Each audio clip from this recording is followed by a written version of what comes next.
বেজে উঠেছে আলোকমঞ্জি, ধরণীর বহিরাকাশে অন্তরিত মেঘমালা, প্রকৃতির অন্তরাকাশে জাগরিত জ্যোতির্ময়ী জগন্মাতার আগমন বার্তা, আনন্দময়ী মহামায়ার।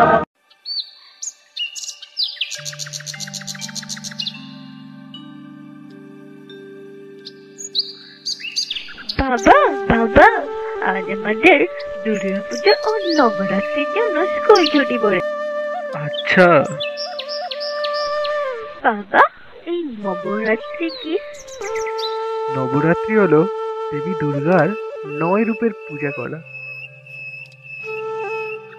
দেবী দুর্গার 9 রূপ? হ্যাঁ, দেবী যে পরম ব্রহ্ম। বাবা, এই দেবী দুর্গার 9 রূপের গল্প বলো না। আচ্ছা বস তো আগে শান্ত হয়ে, বলছি। নবরাত্রির প্রথম দিন দেবী শৈলপুত্রীর আরাধনা করা হয়। শৈলপুত্রী ছিলেন পর্বতরাজ হিমায়ন ও দেবী ময়নাবতীর কন্যা। আমি দেবী শৈলপুত্রী, আমি দেবী ত্রিভুবন ব্যাপৃত সকল প্রাণের আমি সেবী, শৈলপুত্রী আমি দেবী।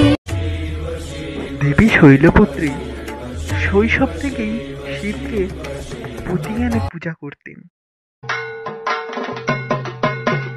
দেবীর বিভিন্ন রূপের মধ্যে অত্যন্ত তেজস্বী এক রূপ। বাবা, শিব আর পার্বতীর বিয়ে কিভাবে হলো? তাহলে বলি শোন। হিমায়ন কন্যা পার্বতী শিবকে ভালোবেসে ফেললেন, শিবকে পাবার পথ অনুসন্ধান করলেন। এ হেতু নারায়ণ নারায়ণ, প্রণাম দেবর্ষি। কি হেতু প্রস্থান আপনার? দেবী সতীর মৃত্যুর পর মহাদেবজি গভীর তপস্যায় মগ্ন হয়েছেন। দেবাদিদেবকে পেতে হলে আপনাকেও কঠিন তপস্যায় বিলীন হতে হবে। পারবেন? পারবো দেবর্ষি, আমাকে পারতেই হবে।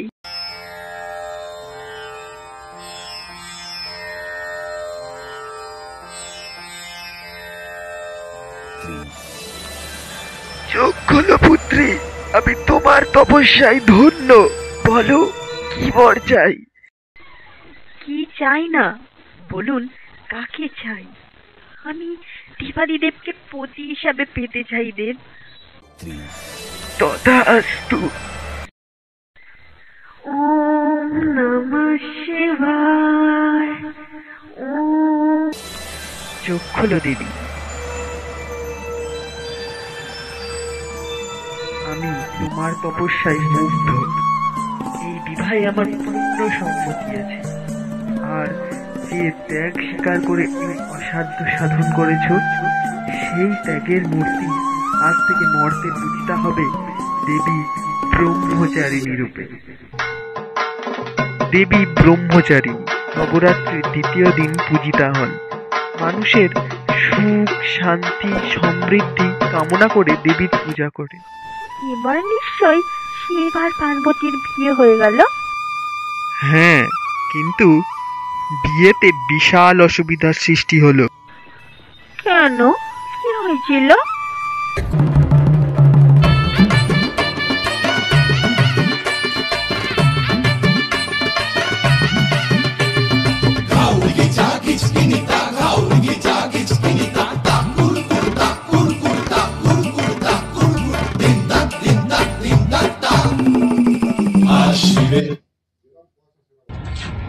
কি রূপে সহ্য হয়েছেন দেব?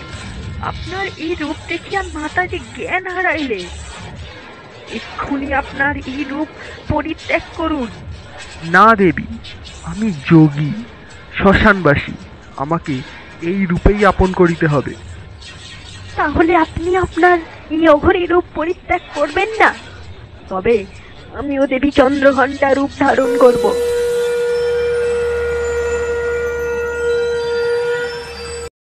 শান্ত হও দেবী, আমি এক্ষুনি এই অঘরী রূপ পরিত্যাগ করছি।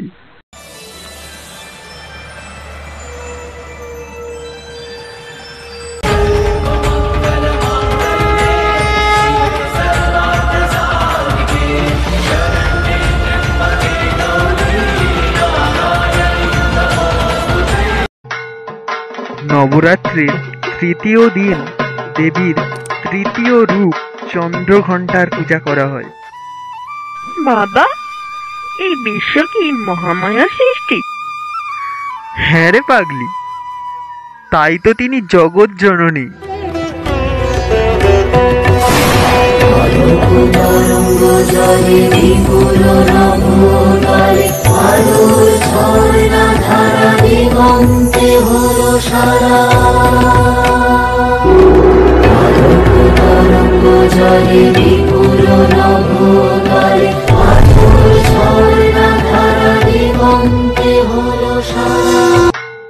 নবরাত্রির চতুর্থ দিন দেবী কুষ্মান্ডার পূজা করা হয়। তিনি বিশ্বের সকল শক্তির উৎস। এবার দেবীর কোন রূপের গল্প বলবো বলতো? কোন রূপে? দেবী স্কন্দ মাতার। স্কন্ধ মাতা? দেব সেনাপতি কার্তিকের আর এক নাম স্কন্দ। কামদেবের মৃত্যুর পর কামদেবের স্ত্রী পার্বতীকে অভিশাপ দেন তিনি নিজের গর্ভে কোনো সন্তান ধারণ করতে পারবেন না। শিব ও পার্বতী নিজের শক্তি দিয়ে এক আলোক ঊর্জা সৃষ্টি করলেন।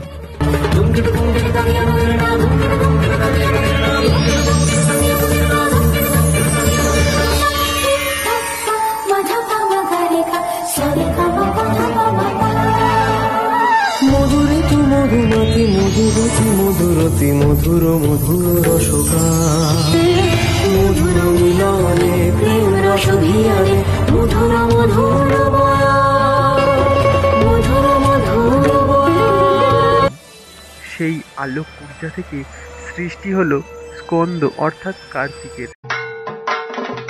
নবরাত্রির পঞ্চম দিন দেবী স্কন্দ মাতার পূজা করা হয়। এর গল্পটি দেবী কাত্যায়নী, যিনি মহিষাসুর নিধন করেছিলেন। কিন্তু বাবা, দেবী দুর্গা তো মহিষাসুর নিধন করেছিলেন। আমি কি বলেছিলাম মনে আছে তো? এই সবই দেবীর রূপ। ঋষি কাত্যায়ন সন্তানের জন্য দেবতাদের কাছে প্রার্থনা করেছিলেন। দেবতাদের আশীর্বাদে তার এক কন্যা সন্তান হয়। সেই কন্যার নাম হয় কাত্যায়নী। হে দেবগণ, রক্ষা করুন, রক্ষা করুন, মহিষাসুর স্বর্গকারিয়ালয়। করুন দেবীর আরাধনা, দেবীকে রক্ষা করুন। তং স্বাহা তং স্বধা তং হি বিশতকার স্বরাত্রিকা সুধা তং অক্ষরে নিত্যে ত্রিধা মাত্রাত্রিকা সীতা অর্ধমাত্রা সীতা নিত্যে यानुचार्य विशते तदेव श्रद्धा सावित्री तं देवी जननी परा तवेत्तं वर्जते विश्वं तवेत्तं सृज्यते जगत् तवेत्तं वल्लते देवी तमेष्यन्ते च सर्वदा विसृष्टि सृष्टिरूपा तं स्थितिरूपा च पालने तथा स्थितिरूपान्ते जगतस्यो जगन्मये মহাবিদ্যা মহামায়া মহামেধা মহাস্থিতি। হে দেবগণ, রক্ষা করিবা আমি, মহিষাসুরের সমরে হারাবো আমি রক্ষাময়ী।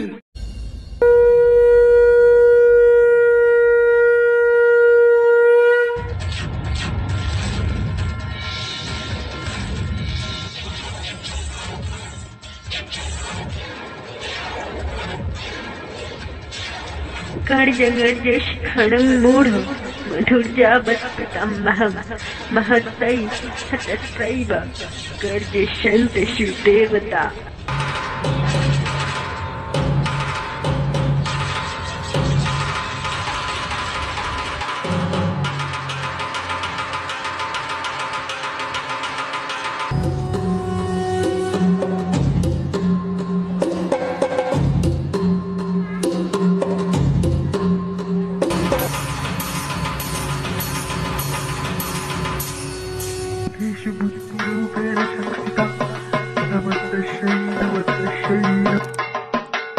নবরাত্রির ষষ্ঠ দিন দেবী কাত্যায়নীর পূজা করা হয়।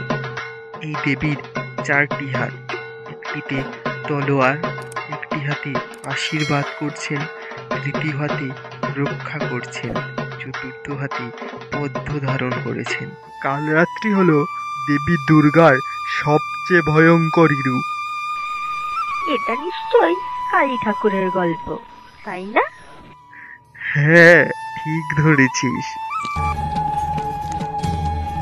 রক্তবীজ, তোর কাল যে আগত, মৃত্যুর জন্য প্রস্তুত হ।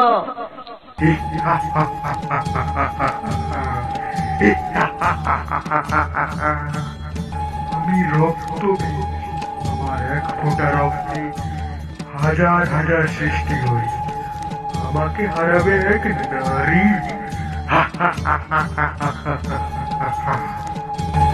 তাহলে সম্মুখ সমরে আয় রক্তবীজ।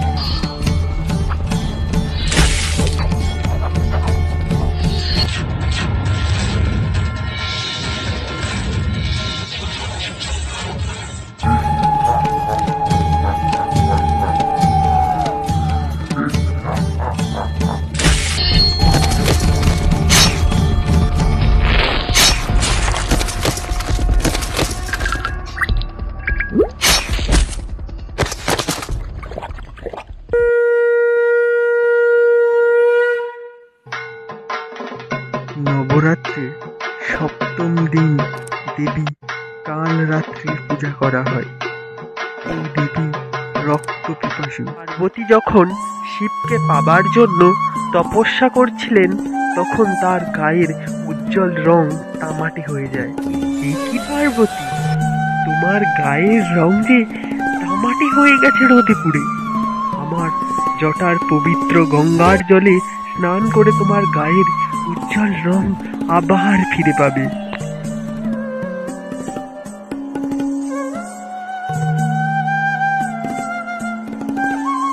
নবরাত্রির অষ্টম দিন দেবী মহাগৌরীর পূজা করা হয়।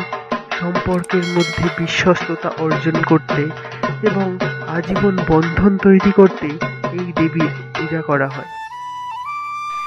এবার শেষ গল্পটা। হ্যাঁ, নবরাত্রির শেষ দিন অর্থাৎ নবম দিন দেবী সিদ্ধিদাত্রীর পূজা করা হয়। আচ্ছা বাবা, দেবীর এমন নাম হলো কেন, দেবী সিদ্ধিদাত্রী? একটু আগে দেবী কুষ্মান্ডার গল্পটা বলেছিলাম, মনে আছে তো? হ্যাঁ। দেবী কুষ্মান্ডা যখন জগৎ সৃষ্টি করেছিলেন, ব্রহ্মা বিষ্ণু মহেশ্বরের সৃষ্টি করেছিলেন, তখন আর এক দেবীর সৃষ্টি করেছিলেন। এই দেবী মহাদেবকে সিদ্ধি প্রদান করেছিলেন। মহাদেব আরো বলশালী হয়ে যায়। শুধু মহাদেব নয়, সমস্ত দেবগণ, ব্রহ্মা বিষ্ণু মহেশ্বর সবাইকে সিদ্ধি প্রদান করেছিলেন এই দেবী সিদ্ধিদাত্রী। দেবী সিদ্ধিদাত্রী একটি সুন্দর পদ্ম ফুলের ওপর উপবেষ্টিত, 4 বাহু দ্বারা উপস্থিত। তার বাহুতে শঙ্খ, চক্র, গদা, পদ্ম রয়েছে। নে নে, ওই ঢাকের বোল শোনা যাচ্ছে যে, মনে হয় প্রতিমা নিতে এসে গেছে।